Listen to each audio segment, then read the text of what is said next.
Miércoles 27 de noviembre del 2024 después de Cristo. Bienvenidos a una nueva edición de Tercer Turno por Turno, el primer canal de streaming de Chile. Estamos en un momento histórico donde están pasando muchas cosas. En este momento hay una tregua en Medio Oriente llevada a cabo por el presidente Joe Biden. Lo tocamos en Copano.new en La Clave y en los distintos espacios que tenemos de los contenidos que hacemos acá, pero nos vamos a centrar particularmente en lo que está pasando en Estados Unidos.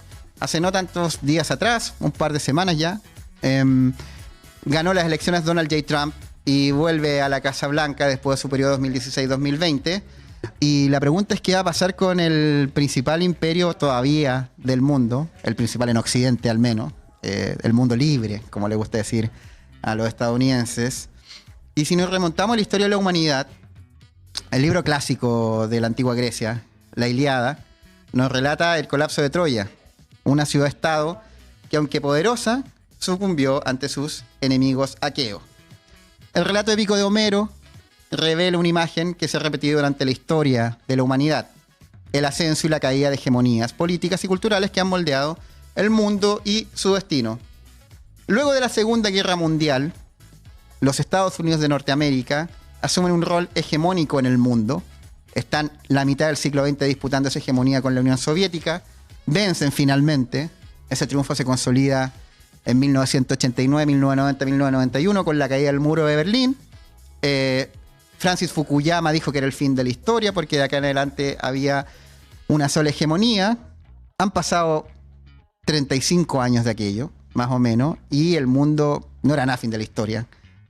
Hay una hegemonía en ascenso. China, Rusia todavía está dando batalla de las cenizas de la Unión Soviética.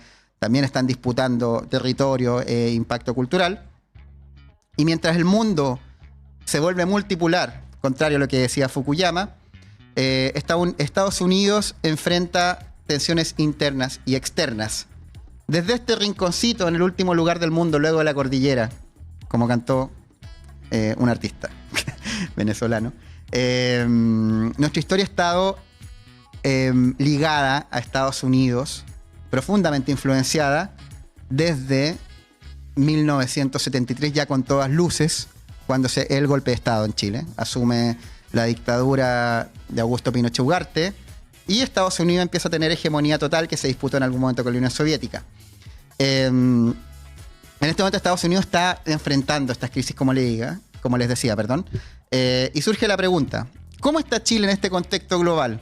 Con la asunción de China, su impacto en Latinoamérica y en muchas partes del orbe, sus inversiones, su influencia bilateral. ¿Estamos preparados para este equilibrio global? ¿Qué lecciones de nuestra relación histórica con la potencia norteamericana podemos extraer para enfrentar el futuro? Vamos a conversar de esto y más con un importante invitado en este miércoles de Tercer Turno. Veamos la ciudad, por favor.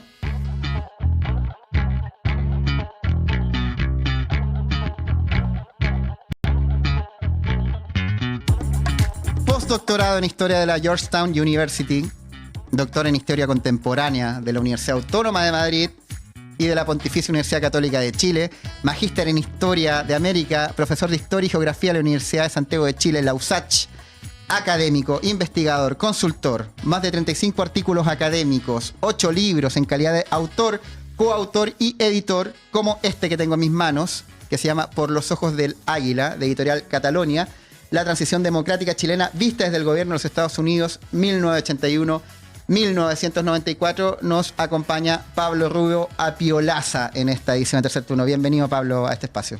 Gracias, Sebastián, por la invitación y encantado de conversar estos temas tan importantes para nuestro país y el mundo. ¿Qué está pasando con Estados Unidos? No te lo planteo como país, como nación, que por supuesto tiene su atado interno, los demócratas, los republicanos, todas sus políticas públicas, sino como el imperio. ¿En qué situación está el imperio estadounidense en noviembre del 2024, después de Cristo? Efectivamente, si uno hace un análisis más bien pensando en el largo plazo, uno puede darse cuenta que las relaciones de Estados Unidos con el mundo han sido contradictorias, complejas y multifacéticas a través del tiempo. Hablando desde Chile, por ejemplo, desde América Latina, desde el momento en que Estados Unidos juega un rol importante como un ejemplo de democracia occidental el primer país republicano con separación de poderes, con pesos y contrapesos, con un sistema de democracia liberal, ¿no? que también muchos actores internos admiran. Pero por otra parte, se va configurando a través del tiempo, principalmente durante el siglo XIX y particularmente en el siglo XX, no solo en la Guerra Fría, sino desde la Primera Guerra Mundial, esta noción del imperio, ¿no? Del imperialismo, fruto también del gran poder militar económico que lleva el país. Entonces, en ese contexto, estamos viviendo una etapa, yo diría, importante, tomándome de la revisión histórica que tú hacías al comienzo, efectivamente, desde la caída del muro de Berlín, el término de la Guerra Fría, y la inauguración de este nuevo orden mundial, ¿no? que es un concepto que pone la administración de Bush padre a comienzos de los 90, el imperio como figura, como noción, efectivamente es un imperio en declinación, yo diría, considerando la aparición de este mundo multipolar, de nuevos actores, y lo cual claramente trae una serie de desafíos. Ahora bien, el triunfo último de Donald Trump, fundamentalmente una reacción interna de la sociedad norteamericana, podemos hablar también después de eso, porque las variables internas y externas se mezclan claramente, no están tan divorciadas. Y en ese sentido, este nuevo triunfo de Trump, así como el de 2016, representa esa reacción de la sociedad norteamericana de acuerdo al análisis electoral, a los pocos o escasos beneficios que Estados Unidos ha obtenido con todos estos fenómenos de la deslocalización, desindustrialización, el empobrecimiento de las clases medias.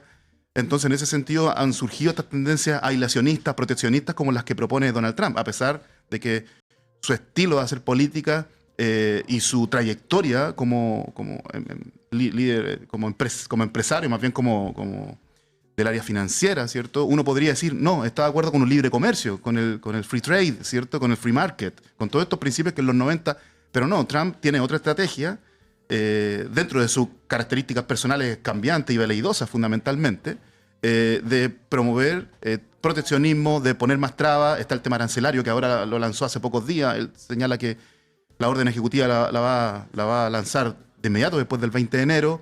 En consecuencia, muchos desafíos desde el punto de vista de la migración, económicos, comerciales y también políticos, fundamentalmente para nuestra región.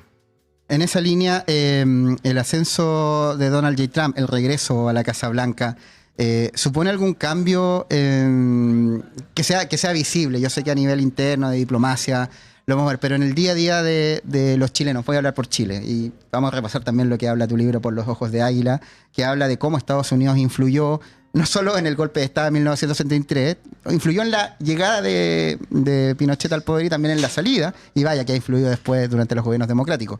Pero Donald J. Trump, que ya estuvo un periodo en la Casa Blanca y que va a estar ahora, ¿va a afectar en algún nivel, no sé, los tratados de libre comercio, las relaciones bilaterales? ¿Cómo el impacto que está teniendo China en Latinoamérica, particularmente en Chile, se va a regular? ¿Podemos tomar algunos de esos elementos de política exterior? Es como cuando dice, ya, ¿cómo afecta la guerra de Ucrania? Va a subir el aceite. ¿Cómo me afecta la llegada de Donald J. Trump a mí, que soy una persona de a pie, en algún nivel? ¿O eso no se ve en ese espacio? Mira, por poner un concepto importante, para el 70% de la inversión de Estados Unidos en la región está concentrada en México, en el Caribe y en América Central. La mayor parte de las políticas hacia el continente latinoamericano, sin pensar de que las principales preocupaciones de Trump van a estar en Ucrania, en Medio Oriente y en la guerra comercial con China, que son las primeras tres, pero debajo de esa jerarquía de esos tres escenarios, y la llegada, claro, a la Secretaría de Estado de Marco Rubio, representan un cambio en el sentido de que va a haber una mirada más pendiente de América Latina, porque hace mucho tiempo, hace 20 años, se viene hablando de un abandono de Estados Unidos respecto a la región latinoamericana. Y ahora con la llegada de Rubio, los análisis coinciden en que tanto por su origen, por su expertise, etcétera, va a haber una mirada mucho más fijada en la región. Y en ese sentido, los desafíos que te comentaba anteriormente, migración, guerra comercial con China a través de México, tratados de libre comercio, efectivamente van a ser tocados.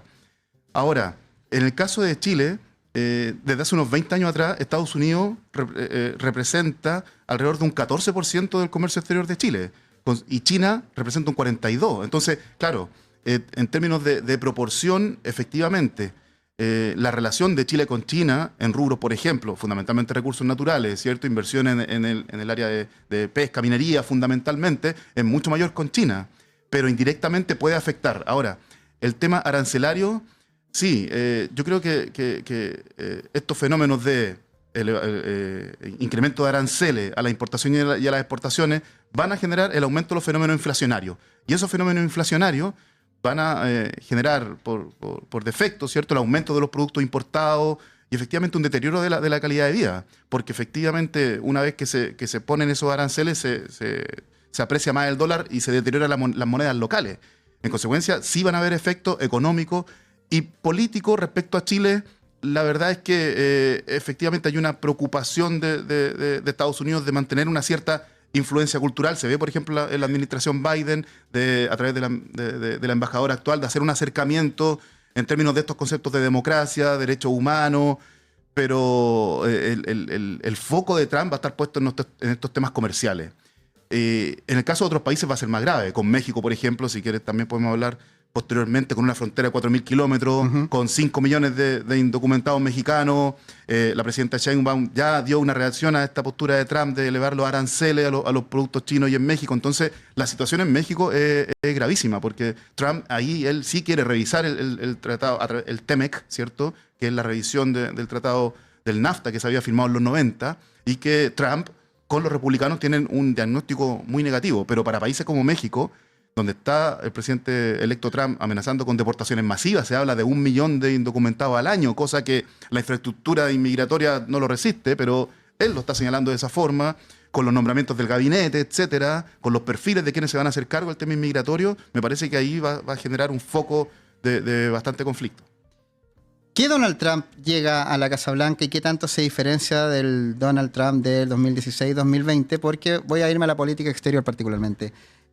Su ministro de Relaciones Exteriores, que no es ese nombre que tiene, se llama secretario de Estado, es Marco Rubio. Sí. Y es tan latino como su nombre. Sí. Es cubano, anticomunista, por cierto, y que habla español perfecto. Sí. Perfecto, por ende puede hablar con el canciller Van Claveren o con cualquier presidente de la región en su idioma.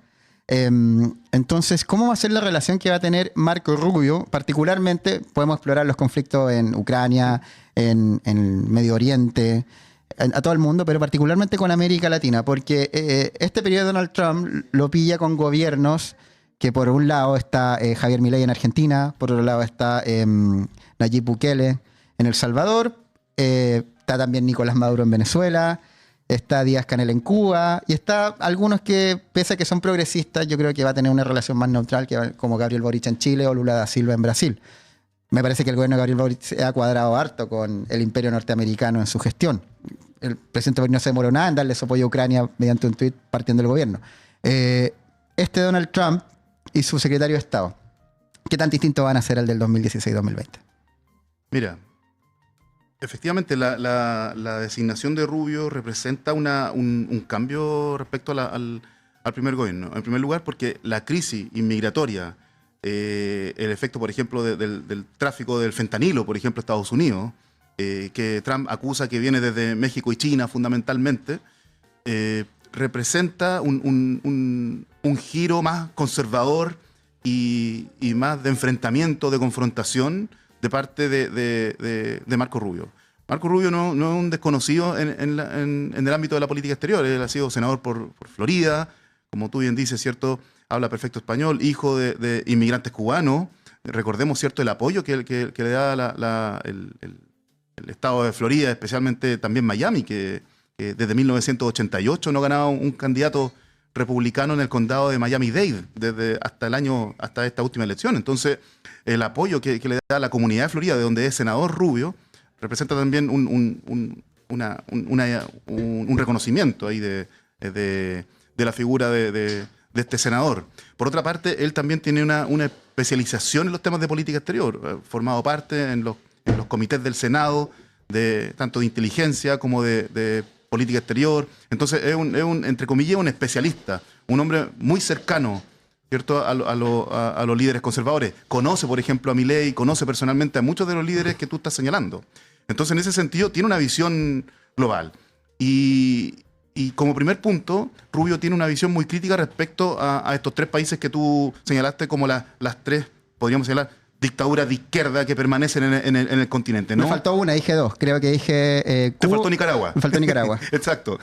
Efectivamente, con una mirada con la Venezuela de Maduro, segundo con la Cuba de Díaz-Canel y la tercera con Nicaragua de la familia Ortega y con su esposa también, que va a asumir también un rol importante en estos últimos tiempos. Yo creo que la visión dura de confrontación con estas tres dictaduras puede repercutir en elevación de sanciones. No se ha hablado tanto de una intervención militar, pero bueno, una de las primeras cosas que hizo, en este caso la administración Biden, fue reconocer a Edmundo González como presidente legítimo, cosa que Estados Unidos no había hecho desde el momento que se hicieron las elecciones últimas presidenciales en Venezuela. Entonces hay una postura muy de confrontación y hay una esperanza en el gran fenómeno inmigratorio venezolano que hay en Estados Unidos sobre lo que puede hacer Trump. Lo segundo, insisto, el caso de México. El caso de México, las relaciones del primer Trump con López Obrador, sabiendo que vienen de tradiciones políticas muy distintas, fueron bastante amables, muy cordiales, particularmente porque los dos países saben de que a ninguno de los dos, ¿cierto?, les conviene entrar en un marco de confrontación, porque sus relaciones, más que de dependencia, Sebastián, entre Estados Unidos y México, más de dependencia, son de interdependencia, son de complementariedad. Imagínate, hay más de 25 millones de mexicanos viviendo en Estados Unidos, todos ellos contribuyen a pagar impuestos, ¿cierto?, mano de obra, a la industria norteamericana y a los servicios norteamericanos. Estaba viendo una cifra. El PIB de las remesas de los mexicanos a Estados Unidos representan el 4% de su PIB. El 4% del PIB de México son las remesas que vienen de Estados Unidos. Entonces, la verdad es que hay un impacto bastante importante en las medidas que pueda tomar y lo que se dice en los análisis es que la visión de Claudia Sheinbaum, más allá de esta declaración, no es muy conocida en los círculos norteamericanos. Entonces, en ese sentido hay un tema de incertidumbre. Y, efectivamente, más hacia el sur, la visión de Marco Rubio será una visión más bien pragmática, más bien que enfatice el ámbito comercial, económico que comentábamos anteriormente, pero efectivamente el rol de un Milei, por ejemplo, en las elecciones próximas presidenciales de Brasil, que va a ocurrir con Brasil, porque claro, lo que señalaba anteriormente, las relaciones de América del Sur con China son muy estrechas. En el G20, por ejemplo, último, que se realizó la semana pasada, que asistió el presidente del gobierno chileno también, efectivamente, en más de 25 tratados entre Brasil y China, de distinto intercambio comercial, cultural. Entonces, la influencia de China en el continente, particularmente en Brasil, que es la principal potencia geopolítica, económica, demográfica de Sudamérica, la verdad es que es bastante alta. Y en ese sentido, me parece a mí que la propuesta de la visión de Rubio va a ser un poco contrarrestar desde el punto de vista económico, cultural, ideológico, la fuerte influencia china, no solo en el aspecto económico, sino también cultural. Y en ese sentido, como tú bien nombraste, son gobiernos muy heterogéneos. Ahora mismo el Frente Amplio vuelve al poder en Uruguay, por ejemplo. En Argentina tenemos el perfil de Milei muy cercano a Trump. De hecho, fue uno de los pocos que lo ha ido a ver. Muy cercano, pero tampoco lo pesca mucho. Muy cercano, claro, y representa estas miradas de que el autor Casmud llama de las derechas radicales, ¿no? de la ultraderecha, que desde la crisis subprime del 2008. De la alternative right. De la alternative right. alt-right. Sí, de la alt-right, de todos estos movimientos que claramente están en boga. También en ese contexto la posición de Trump es sin duda una reacción ante el establishment. Podemos, si tenemos tiempo, hablar del proceso electoral que a mi juicio representa toda esta contradicción de esta sociedad norteamericana y Trump, como te digo, va a representar un cambio en estos próximos 4 años. El gabinete de Trump. Marco Rubio, figura importante, y te lo preguntaba como secretario de Estado, pero también está Elon Musk en el nuevo Departamento de Eficiencia Gubernamental, y Elon Musk es conocido por ser un empresario, un emprendedor, dueño de Tesla y actualmente dueño de X, anteriormente Twitter. Y que sea dueño de X, una plataforma desde la cual Donald Trump fue expulsado. Él creó su propia red social, Truth, creo que se llamaba, Truth era, sí. Y ahora, claro, teniendo al aliado de alguien que tiene una herramienta como X, que causa impacto en las comunicaciones, en el debate público, en Estados Unidos, en otros países del mundo, tenerlo de aliado y tener esas herramientas más o menos a disposición de la ideología y las políticas que que tenga esta nueva administración, también me parece algo relevante tener en consideración para la política exterior de Estados Unidos. No solamente, por supuesto que en la interna también, pero también tener a Elon Musk de aliado y socio y colaborador y la herramienta X a disposición un poco, que ya hemos visto que ha cambiado los algoritmos, que está promoviendo mayoritariamente desinformación, teorías conspirativas, postulados masculinistas o abiertamente antifeministas, también causa impacto a nivel global, ¿no? Sí, en primer término porque el país más poderoso del mundo, el presidente del país más poderoso del mundo, que nombre en un cargo al hombre más rico del mundo, a la persona más rica del mundo, claramente hay una confusión entre el interés público y privado. Ahora, ojo, hay que conocer, Sebastián, yo creo, el sistema institucional norteamericano, por eso la variable interna es súper relevante. Para crear un departamento nuevo, un ministerio, de eficiencia gubernamental, en el cual nombró a Elon Musk, tiene que pasar por el Congreso.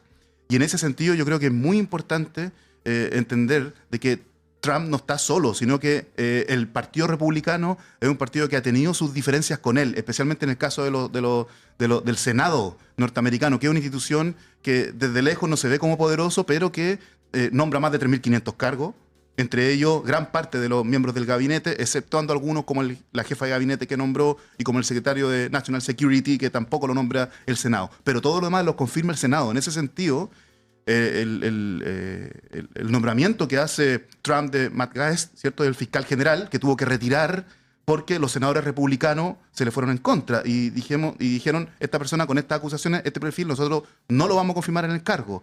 Entonces hay una disputa interna en cierne entre los senadores republicanos, que si bien es cierto están en minoría en el Congreso, Trump necesita su apoyo para nombrar a los miembros del gabinete. Entonces Trump, con esta característica un poco impulsiva de su liderazgo, etcétera, tiene que negociar. Y en este contexto, la designación de Elon Musk para crear un departamento necesita pasar por el Senado. Ahora bien, crear un departamento, un ministerio nuevo, yo creo que es complejo. El último que se creó creo que fue en los años 90. Entonces, la verdad es que hay que distinguir aquí qué es lo que tiene relación más bien con políticas públicas serias versus de solo anuncios. Solo pongo este factor para dar a entender a quienes nos están escuchando que el sistema institucional norteamericano es muy complejo. Por ejemplo, Matt Gaetz, fiscal general, estaba acusado por tráfico de menores. Iba a ser sometido a una investigación en el Senado norteamericano y él tuvo que salirse una vez que lo anunció Donald Trump. Entonces, claro, porque salieron 5 senadores del ala más, entre comillas, moderada del Partido Republicano diciendo, no, esta persona no la vamos a dejar pasar, es muy difícil confirmar. Entonces, él tiene que tener un tino. Ahora con Marco Rubio no. Él yo creo que va a ser confirmado. Él ya ha sido senador, los conoce a todos, etcétera. Pero en el caso de los más radicales, no es así. Por ejemplo, en uno de los casos que Peter Hegseth, que es el National Security Advisor, el secretario de Seguridad Nacional, es un cargo que no tiene que... Y bueno, y en este caso Trump puede aquí darse sus ventajas, porque, por ejemplo, Pete Hegseth, él era conductor de Fox News, no tiene ninguna experiencia ni política y lo va a nombrar a cargo de ser secretario de Defensa también, entonces manejando las Fuerzas Armadas norteamericanas. Entonces hay que distinguir entre las declaraciones de Trump, que muchas veces son altisonantes, amplificadas por estas redes sociales, ¿cierto?, que son un actor en sí mismo, y también las posibilidades ciertas de llevar a cabo su programa. En Estados Unidos, si bien es cierto, los republicanos consiguieron una mayoría en el Senado, de acuerdo a la última cifra, en la Cámara de Representantes están 220, 215 más o menos a favor de los republicanos. Es una mayoría, pero no tan aplastante. Y claro, hay muchos cargos que son confirmados por el Senado. Es un Senado republicano, pero muchos republicanos contra Trump. El Senado, por ejemplo, Sebastián, para finalizar esta parte, nombra cargos bastante importantes. Por ejemplo, todos los jueces a nivel de distrito, condado distrito, a nivel federal, y los jueces de la Corte Suprema. Entonces, son nombramientos que Trump puede proponer, pero que el Senado tiene que confirmar. Una trifecta gobernante. Sí. Es el nombre cuando un partido controla simultáneamente la presidencia y ambas cámaras del Congreso, lo cual facilita la aprobación de leyes sin depender del partido opositor. En esta trifecta gobernante, básicamente, ¿y cuál va a ser el rol del Partido Demócrata o qué poder va a tener el Partido Demócrata como contrapeso político cuando tiene este control de ambas cámaras, del Poder Ejecutivo, Bueno, y el Poder Judicial, también te pregunto cómo opera en Estados Unidos en relación a esto, pero ¿qué le queda al Partido Demócrata como fuerza opositora en esta nueva administración 2024-2028? Bueno, hay un proceso de una reflexión bastante profunda acerca de las causas de la derrota y es un fenómeno que los demócratas tienen que revisar, su mensaje político, los contenidos de su propuesta, el proceso de cómo se generó la candidatura de Kamala Harris en un marco de un retiro del presidente Biden, que algunos consideran bastante tardío, ¿cierto?, de algunos meses. Las primarias, Sebastián, son muy importantes para la cultura política norteamericana. Entonces, se dice mucho en los círculos que esta situación de reemplazo de candidatura a 3 meses de las elecciones, sin pasar por sistema de primaria, la verdad es que a Kamala Harris, con toda la popularidad que alcanzó en un minuto, es cierto, careció de esa legitimidad electoral. Para muchos norteamericanos, como un país como son muchos países distintos, ¿cierto? En definitiva, cada estado es una realidad diferente, con actores sociales, culturales, configuración distinta. El hecho de que Kamala Harris no haya pasado por primaria, la verdad es que fue no fue un activo para su campaña. Más allá también del poco tiempo que tuvo para hacer la misma campaña, de los fenómenos también económicos, de deterioro económico, por ejemplo, en todos los estados bisagra, ¿cierto?, en el llamado Sunbelt, ¿cierto?, en el cinturón del óxido, estados como Pensilvania, Michigan, Wisconsin, ¿cierto?, estos 6 estados que definieron las elecciones, representan un poco ahí el vacío ideológico, el vacío de contenido en el cual quedó el Partido Demócrata. Incluso si uno mira los mapas de regiones o de estados fuertemente demócratas en esta última década, por ejemplo, las dos costas, California y Nueva York, uno se puede dar cuenta que los republicanos en sectores como de Nueva York, como Queens, o en California, Los Ángeles, ¿cierto?, que eran zonas, Sebastián, súper demócratas, avanzaron los republicanos, 10 puntos en esta última elección, a pesar de que ganó Kamala Harris, pero avanzaron los republicanos. Entonces, representa ahí, yo creo, un punto de reflexión para qué puede hacer. Están los nuevos liderazgos, se habla de una renovación, pero también efectivamente hay un agotamiento y hay un abandono. Por ejemplo, el 45% de los latinos, ¿cierto?, votó por Trump. Un 43% de las mujeres votó por Trump. Entonces hay un abandono ahí de los actores que el Partido Demócrata tiene que hacerse cargo, recuperando esta tradición histórica de 50 años atrás, de representar esas propuestas más progresistas. En su primer mandato, Trump intentó derogar el Obamacare y no pudo, por resistencia dentro de su propio partido. En este periodo también va a enfrentar barreras como el filibusterismo, herramienta legislativa que permite retrasar o bloquear la aprobación de ley al exigir una mayoría calificada en el Senado, 60 votos. Tiene todo a favor Trump, pareciera, sí, pero también va a enfrentar algunas dificultades, ¿no?, en ese mismo escenario. Es como cuando en Chile decíamos, la presidenta Bachelet tiene la Cámara a favor, tiene el Senado, la Cámara, y bueno, no terminó también el segundo gobierno de Bachelet por cuestiones externas. ¿Qué elementos va a enfrentar Donald Trump que le podrían dificultar pese a tener esta mayoría, bueno, el control del Ejecutivo y ambas cámaras? Un actor muy importante en la sociedad norteamericana, hemos hablado del Partido Demócrata, hemos hablado de los pesos y contrapesos, es la sociedad civil. La sociedad civil, considerando este país enorme de más de 300 millones de habitantes, donde conviven estados tan diferentes en su composición demográfica, cultural, como Texas, California, el norte de Estados Unidos, la parte más rural, las dos costas. Entonces, muchas veces la sociedad civil, por ejemplo, como ocurrió en el primer gobierno de Trump con el asesinato de George Floyd, ¿cierto?, con todo el movimiento antirracista que genera y con todos los movimientos de resistencia a estos movimientos de resistencia a MAGA, ¿cierto?, de Make America Great Again, de este movimiento interno, porque la contradicción es la siguiente: Trump no es un republicano puro y duro, sino que representa un movimiento interno, como es MAGA, ¿cierto?, del Partido Republicano. Y en ese contexto, a mí me parece que la sociedad civil, Sebastián, considerando no solo los movimientos sociales, sino que las propias comunidades, por ejemplo, el rol que juegan las iglesias también, y muchos actores dentro de los distintos estados pueden jugar un rol ahí de cambio, más allá, la juventud también, más allá de lo que se puede hacer a nivel institucional. Pero efectivamente tú tienes razón, es un poder que hace muchas décadas no se tenía, esta trifecta de controlar, digamos, la presidencia y las dos cámaras. Los sectores progresistas en ese sentido tendrían que estar alerta a las medidas y en ese y en ese contexto iniciar, yo diría, este proceso de reflexión para ver qué es lo que falló, qué es lo que se puede hacer mejor. En ese sentido, el rol del Partido Demócrata y la renovación de su liderazgo va a ser fundamental. O sea, y en ese sentido hay una renovación también etaria. Está muy bien que Bernie Sanders se haya reelegido por 6 años más en Vermont como senador, pero Bernie ya tiene más de 80 y tantos años.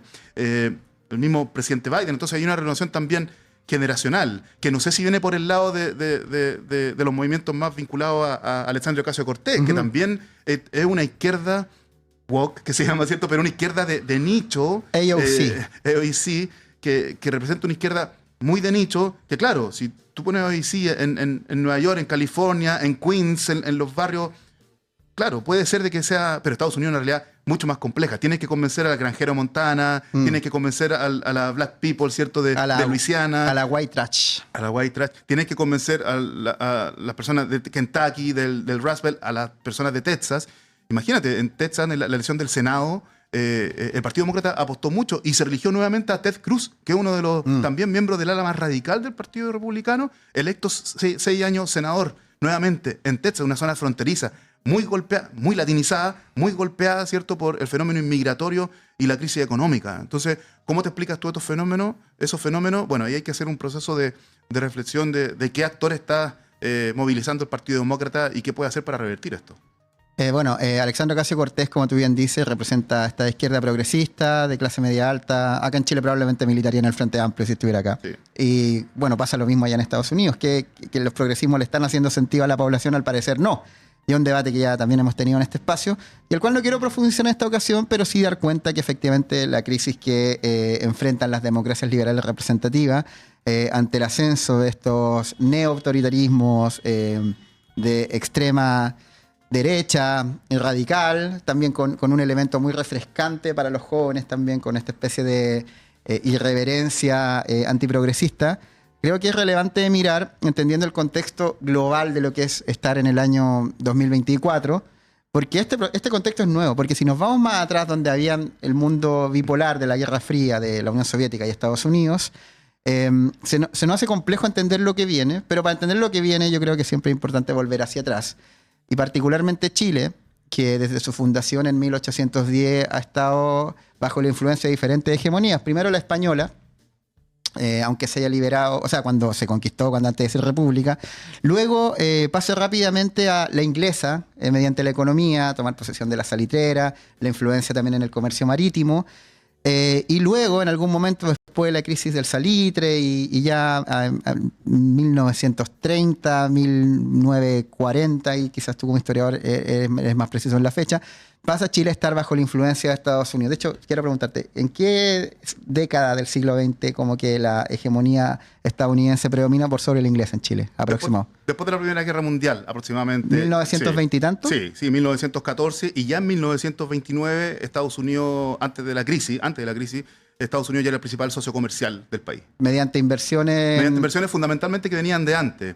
Hay que entender la historia un poco de Estados Unidos. Estados Unidos parte de este país de las 7 colonias. Luego, durante el siglo XIX, hay un proceso de expansión, ¿cierto? Más de la mitad del territorio mexicano cae en manos de Estados Unidos. Durante el siglo XIX, 1840, 50, estoy hablando. Y ahí comienza un proceso de expansión económica, digamos, militar, con mucha influencia en América Central. Y en Chile llega fundamentalmente con el cobre. El cobre como el principal producto del país hasta el día de hoy, pero como principal recurso natural de Chile.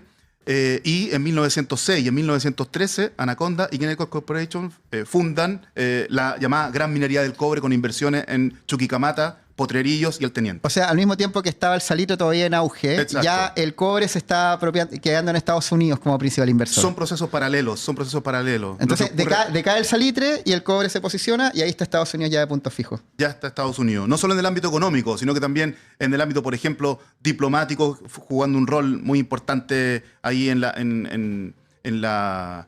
la mediación de conflictos fronterizos como Chile y Perú, por ejemplo. La influencia, el impacto, los contactos, se ve de todos puntos de vista, Sebastián, desde el punto de vista de la cooperación cultural, del impacto económico, del control, como tú bien dices, político. Entonces es bastante, digamos, paralelo este proceso. Ahora, claro, después de la crisis del 29, la Segunda Guerra Mundial, y de la Guerra Fría comienza otro escenario. Sí, eso es lo que te quiero preguntar, porque claro, decae Inglaterra como principal ascendente, como imperialista en Chile, surge Estados Unidos, pasa la crisis del 29, pasa este periodo entre guerras de la Primera Guerra Mundial y la Segunda, llegamos a la Segunda y finalmente pierde Hitler y triunfa una alianza de último minuto entre Estados Unidos y la Unión Soviética, que rápidamente se desintegra y comienza la Guerra Fría. Déjame antes de pasar a la Guerra Fría, en ese periodo en que decae Inglaterra como principal influencia y surge Estados Unidos, voy a ponerte entre 1920 y tanto hasta la Segunda Guerra Mundial. ¿Estados Unidos predominó esos 20 años más o menos sobre Chile? Es una etapa de indefinición. Recuerda tú que en Chile hasta hubo un Partido Nacional Socialista chileno que obtuvo 3 diputados con una fuerza importante. La influencia alemana en el país, por ejemplo, no solo de Alemania como país, y también de la Alemania nazi, durante la década de los 30 fue muy importante. O sea, cultural, en el sur del país, a nivel económico, inversiones. Entonces, no es tan simple decir solo Estados Unidos, sino que en el marco de lucha de la hegemonía, especialmente durante el Hubo una disputa entonces entre el modelo comunista marxista, que ahí surge el Partido Socialista, el Partido Comunista. Sí. Las ideas nazis también se disputaron esa hegemonía en algún nivel y la influencia estadounidense capitalista. Sí, bueno, el nacimiento de la izquierda surge un poquito antes con la Revolución Rusa en 1917, en el 1922 surge el Partido Comunista, 1933 Partido Socialista, en el marco del surgimiento de este paradigma socialista liderado por la Unión Soviética. Entonces en los años 20-40 hay un proceso de disputa hegemónica, sí, acorde a lo que está pasando en el mundo. Sí. Cae el nazismo, pierde la Segunda Guerra Mundial, quedan Estados Unidos y la Unión Soviética, y desde ese momento, desde 1945 hasta 1970-73, ¿qué hay? ¿Hay una disputa hegemónica por la influencia de Chile? Sí, un poquito más atrás. Esa etapa que tú bien dices de indefinición, hay momentos importantes para la inserción internacional de Chile. La Guerra Civil Española, por ejemplo, que representa el laboratorio, el escenario previo a la Segunda Guerra Mundial, donde se enfrenta este polo republicano, en este caso de izquierda, sí, antimonárquico me refiero, del Frente Popular Español, que surge también en Francia y posteriormente en Chile en 1936, versus, ¿cierto?, las fuerzas de Franco. Entonces, ese escenario de indefinición es clave porque la derrota del nazismo en el año 45 va a producir, digamos, esta política de Guerra Fría, que es una política de polo, y finalmente Estados Unidos vuelve o va a generar un sistema institucional de defensa hemisférica, como le denominan ellos, anticomunista, ¿cierto? En este marco de esta política bipolar que está caracterizada por la Guerra Fría. Es el año 45, 46 hasta el 48. El 48, por ejemplo, se crea la OEA, Organización de Estados Americanos. Un año antes se forma el TIAR, el Tratado Interamericano de Asistencia Recíproca, que es un tratado militar que se firma en Río de Janeiro, ¿cierto? Y que de alguna forma formaliza este rol de defensa del hemisferio que se asume en Estados Unidos. Y de inmediato, ¿cierto? Como decíamos anteriormente, los movimientos de izquierda vienen ya hace tiempo en el continente. En 1954 hay una primera intervención dirigida por la CIA y el gobierno de Eisenhower con Jacobo Arbenz en Guatemala. Y ahí comienza otro contexto que podemos caracterizar, si te parece. Claro, bueno, llegamos a los 70 o fines de los 60, donde la influencia soviética empieza a pesar, los grupos de izquierda ganan poder político. La elección de 1964, donde gana Frei Montalva, estuvo marcada por propaganda, decía van a llegar los comunistas, la influencia soviética. De hecho, finalmente los apoyos de Estados Unidos van a Frei Montalva, que si uno ve su programa de gobierno es muy de izquierda, quizás hasta más de izquierda que el actual del Frente Amplio, pero era el contrapeso a la candidatura de Salvador Allende, que no gana, pero que queda, aunque haya ganado Frei Montalva en 1934, quedan las ideas de izquierda muy arriba, muy influyentes en la sociedad, muy empujando, que finalmente llevan al triunfo de Salvador Allende en 1970, contra todo lo que quería Estados Unidos, que no quería que pasara eso, y ocupó todas sus influencias, las que pudo, culturales, políticas, económicas, para evitarlo. Había una especial atención con Chile en esos años de que no avanzara a su patio trasero, que ya pasó en Cuba, que ya estaba pasando también en otros distintos países, los montoneros en Argentina, grupos de izquierda que avanzaban. Sí. Entonces, ¿cómo Estados Unidos veía la preocupación en esos momentos? Lo digo porque quiero llegar hasta lo que cuenta tu libro, entonces por eso estoy haciendo ese camino largo. Sí, gracias. Chile tiene una tradición de partidos de izquierda y de un sistema de partidos políticos bastante muy parecida al europeo occidental. al revés de otros países, por ejemplo, Argentina, Brasil, que hubo más como movimientos populistas, el peronismo, estoy pensando en Argentina, o el varguismo en Brasil, o en otros países donde predominan tradiciones más antiinstitucionales. Chile siempre se caracterizó desde el año 32, cuando cae Ibáñez, hasta el 73, de tener un sistema democrático con un sistema de partidos muy fuerte. Y ese sistema de partidos muy fuerte está marcado por la presencia del Partido Socialista y Partido Comunista. Históricamente, el Partido Comunista se consideraba el partido más poderoso de América del Sur, el Partido Comunista Occidental más poderoso, con más fuerza electoral, con presencia en movimientos sociales, en el Congreso, el presidente de la FECH, recordarás tú, el presidente de la CUT, diputado, el presidente de la FECH en el Congreso. O sea, estamos hablando de otro contexto parecido a lo que hay ahora, pero yo creo que diría más en cuanto a su impacto. En ese escenario, ciertamente el progreso de los sectores de izquierda fue amplio. Mira, te doy 4 datos así muy rápido. En 1952 Allende obtuvo un 5% en las presidenciales. En 1958 subió un 29% y en 1964 subió un 30 y tanto. Entonces hay un proceso de avance de la izquierda chilena, principalmente de las alianzas que fueron conformando el Frente Popular, después el Frente de Acción Popular y luego la Unidad Popular, que requiere la atención de los Estados Unidos. Y la elección de 1970 efectivamente no era nueva. Lo que hace el informe Charge después es investigar este informe del Covert Action in Chile, cierta acción encubierta, que la intervención de Estados Unidos en este sentido viene desde el año 1963, justamente con lo que tú señalas de la campaña del 64. Entonces, más que la campaña, más que el asesinato de Schneider, el 70, estos son procesos que vienen de hace mucho tiempo, de hace muchos años. Y la mirada de Estados Unidos, uno puede decir también la relación de Kennedy con Jorge Alessandri, con la Alianza para el Progreso, ¿cierto? Que también fue otra forma, viene por lo menos de 10 años antes del golpe. Entonces, claro, la preocupación de Estados Unidos desde el 70 al 73, en el marco también de un gobierno de una naturaleza muy conservadora y anticomunista como el de Richard Nixon y un secretario bueno, pues fue secretario de Estado, en esta época era asesor de seguridad, como lo era Henry Kissinger, ¿cierto? Una preocupación muy fuerte, sobre todo de Chile como tal, pero el efecto que podía tener Chile y todos dicen, si tú, por ejemplo, entrevistas a Felipe González, a François Mitterrand, los grandes líderes de la izquierda europea, el ejemplo de Salvador Allende, el ejemplo de la Unidad Popular, para ellos fue una clara ruta en sus trayectorias políticas. Entonces, no solo era Chile, sino el impacto que puede tener para el mundo occidental y el mundo europeo, fundamentalmente, la elección de Salvador Allende, considerando las características propias del país que te explicaba anteriormente. No, bueno, y también Salvador Allende ganando por la vía democrática, sin una guerrilla, sin una toma del poder, sino ganando bajo las reglas que puso la democracia liberal representativa, ganando en las urnas. Sí. Siempre uno pensaría si hubiera habido segunda vuelta probablemente Allende no hubiera ganado, pero ese harina otro costal. Y ya, bueno, pasándolo a lo que sabemos en la historia, que llega el golpe de Estado financiado por la CIA, el paro de camioneros del 72, la reunión que tiene el dueño del Mercurio, Agustín Edward Eastman, con Henry Kissinger, entiendo que se reunió. Sí. En Washington, y ocupando el poder que tenía en la prensa el Mercurio, los grupos gremiales que estaban en contra, que finalmente propiciaron el golpe de Estado. Asume Pinochet el gobierno y desde ahí Estados Unidos toma ya la hegemonía total sobre Chile, ¿no? Sí. Bueno, efectivamente el golpe de Estado es el triunfo, yo diría, de una estrategia.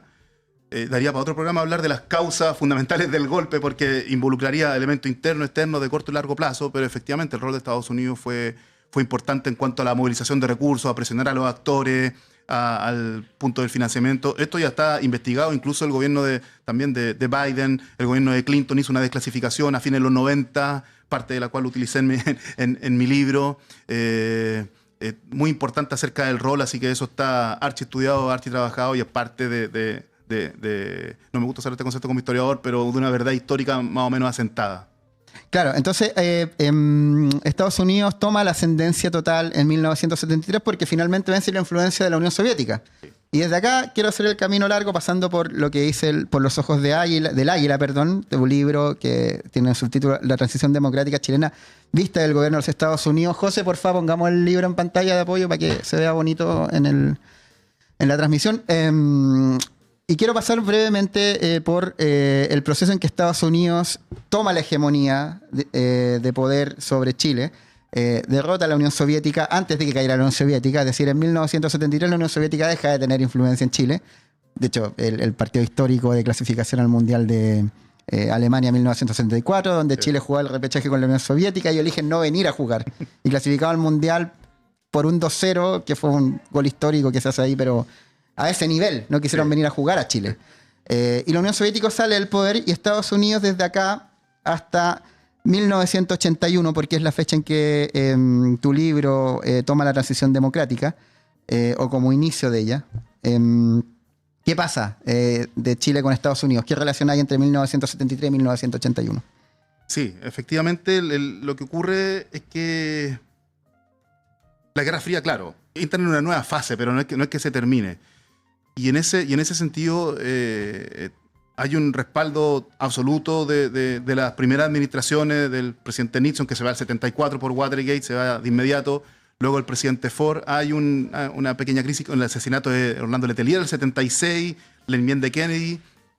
Y efectivamente la Guerra Fría sigue bajo nuevas formas. Está todavía Cuba como si bien es cierto, ya no con tanto auge como en los años 60, pero Cuba sigue siendo un actor hasta el día de hoy, ¿cierto? Lo vemos con la presidencia entrante de Trump como un enemigo fundamental en el continente, pero también Estados Unidos va tomando otro resguardo. En 1979 llegan al poder los sandinistas en Nicaragua y esa, la última revolución de izquierdas, de las viejas izquierdas marxistas, ¿cierto?, en el continente, triunfante, representa también un giro en la estrategia de los Estados Unidos de mayor presencia en América Central, ahora bajo una vía mucho más armada y de confrontación. ¿Cuál es el fundamento del libro? Es que hay un apoyo fundamental, si bien es cierto, esto también hay que en el establishment de Estados Unidos, especialmente en los demócratas, en algunos, por ejemplo, el senador Ted Kennedy, entre otros más, ¿cierto?, se oponen ya desde un comienzo a la dictadura de Pinochet, eso hay que decirlo también. Pero a nivel de administración, yo tomo como un punto fundamental la presidencia de Ronald Reagan, ¿cierto?, que llega al poder un poco parecido a lo que sucede con Trump. De hecho, comparado mucho a Trump con Reagan, esta visión de libre comercio y de este liderazgo y venían del mundo del espectáculo. Y venían del mundo del espectáculo y de este giro que le quiere hacer ideológico al Partido Republicano. Y la llegada de Reagan representa un poco esta idea de la Segunda Guerra Fría. Pero en el caso de Pinochet, lo que investigo durante el desarrollo del libro es que existe un proceso de abandono de la administración norteamericana hacia la figura de Pinochet y la postura fundamental del gobierno norteamericano, especialmente de George Shultz, del secretario de Estado, y de otros funcionarios, es de promover una transición a la democracia, pero ojo, una transición con ciertas condiciones, con cierto contenido y con ciertos ritmos. ¿Por qué se abandona Pinochet a fines de los 70, 80? ¿Por qué los gringos dicen ya no me sirve este dictador del tercer mundo? Sí.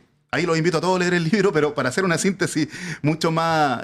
¿Tiene algo que ver el atentado que se hizo en Washington contra Orlando Letelier? Que a mí me parece algo descabellado desde el punto de vista de las relaciones internacionales en Washington, sí, más encima de tus aliados principales. No es sé. Un primer hito, pero los hitos fundamentales ya están en los años 80. ¿Por qué? Porque ya la región, y hay que pensar siempre lo siguiente, que Estados Unidos, los enfoques que hace sobre política exterior lo hace desde un punto de vista más regional.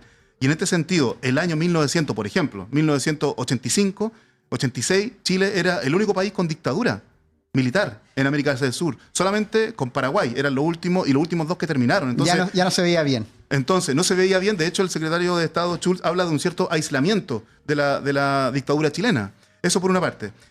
Hay factores internos. Por ejemplo, el proceso de desestabilización de Chile desde las protestas nacionales. La crisis económica del 82 y las protestas del año 83 van a generar incomodidad en los Estados Unidos, especialmente en el gobierno de Reagan, porque temieron, digamos, la llegada al poder de una izquierda más radical, porque este proceso de las protestas está en paralelo con el surgimiento del Frente Patriótico de Manuel Rodríguez, ¿cierto? Vieron que podría volver el marxismo. Exacto, porque efectivamente estaban en un lenguaje de Guerra Fría y con el temor de Nicaragua, Sebastián. El temor de Nicaragua para los Estados Unidos, especialmente para Reagan, para Schultz, ¿cierto?, era de principal orden. En consecuencia, la aparición de grupos de izquierda radical, de izquierda que promueven la lucha armada, un rol del Partido Comunista que en 1980 habla de todas las formas de lucha, deja atrás esta tesis de los frentes antifascistas y de la postura más institucional, y el Partido Comunista oficial, la línea oficial, habla de todas las formas de lucha, se funde el frente, más con crisis económica, entre el 83 y el 86 hay un proceso de desestabilización.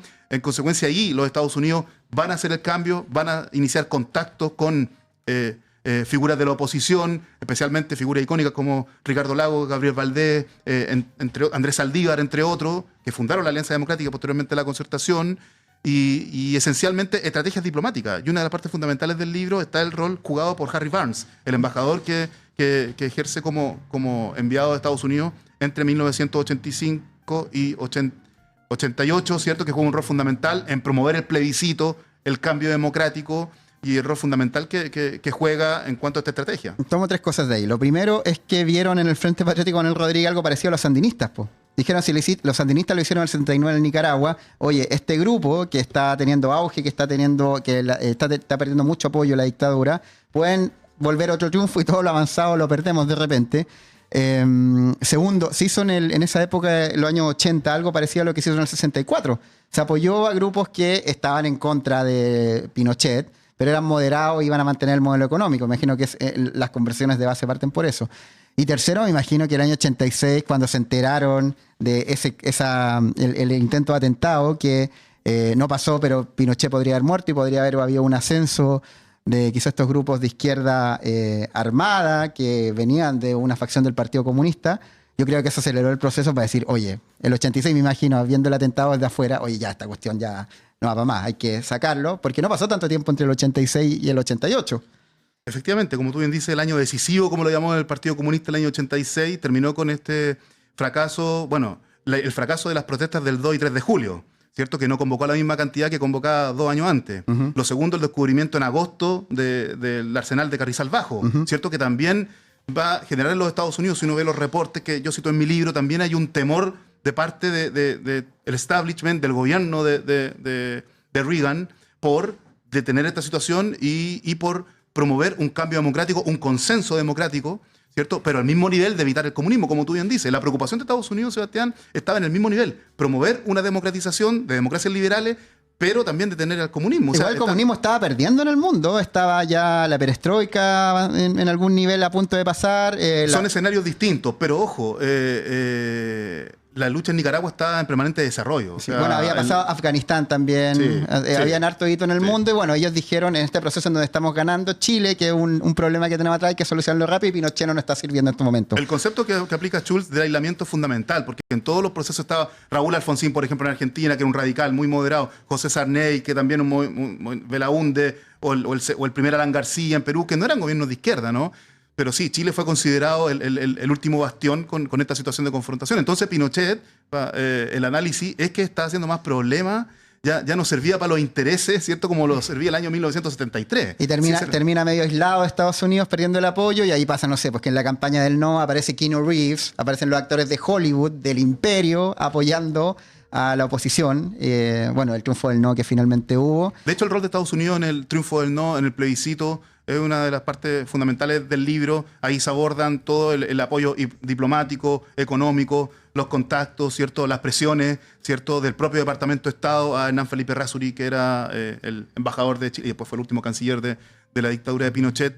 El fuerte respaldo, el comprometido respaldo financiero también de un gobierno que uno podría decir, un gobierno, claro, republicano, conservador, pero fundamentalmente lo que predominan en estos casos son los intereses y no tanto la ideología, Sebastián. Eso es lo que, sí. Eso es como la síntesis, digamos, conceptual de que la política exterior son elaboraciones, son diseños más bien pragmáticos y no tanto ideológicos. O sea, y en ese uno no se puede entender ese libro de Kissinger, China, ¿cierto? En 1972, el primer viaje de Kissinger al acercamiento a Mao Zedong. O sea, como una potencia comunista versus la capitalista, bueno, es pragmatismo, ¿no? Y este es un ejercicio muy de realpolitik, muy de pragmatismo en el gobierno de Reagan, como tú bien dices, apuntan muy bien en un marco de negociación con Gorbachev, la perestroika, de un comunismo que, claro, que Gorbachev lo quería renovar, pero también hay que mirar las cosas en el contexto y tampoco se veía tan clara la crisis en ese minuto. Es fácil mirarlo desde ahora, es una izquierda que está un poco debilitada, pero